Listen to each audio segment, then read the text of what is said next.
the angle of elevation. Now we proceed to angle of depression, or the problem number 2. Okay, let's proceed. The problem number 2, from the top of a 72-meter high vertical cliff, a boat has an angle of depression of 32 degrees.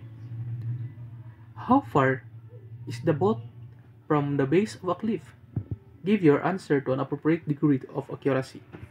State any assumptions you have made in your calculation.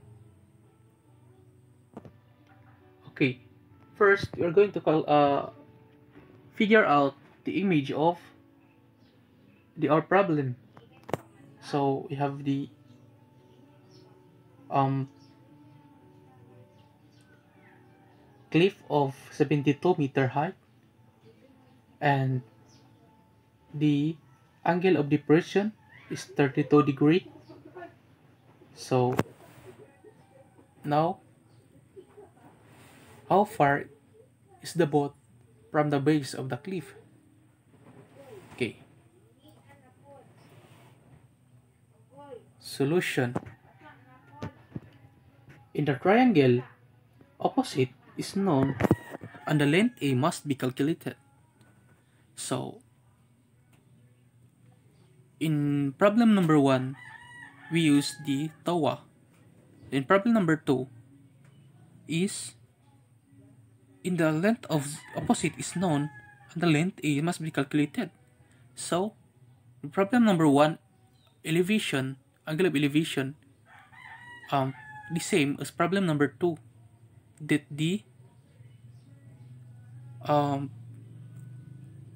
length A must be calculated. So, use tan O over A. Okay? So, rearrange the equation to make y the subject, multiply both sides by y. So, from tan 32 is equal to 72 over y. So, to rearrange, we have y x tan 32 is equal to 72. So, divide both sides by 32. So, the result is y is equal to 72 tan 32. Or in the scientific calculator, if we input this 72 tan 32, the result is 115.2 meter. So, the boat is 115.2 meter from the base of the cliff. 115 meter is far too precise. 110 or 120 meter are appropriate answers. Note, these are about the same degree of accuracy as the 72 meter and 32 degree used in the questions. There are various assumptions that you may have made. For example, as the distance to be found to the middle of the boat or the end of the boat, which is the nearest the cliff, was the angle depression measured to deck level or the sea level? Does affect whether 72 meter or something less is used in the calculation.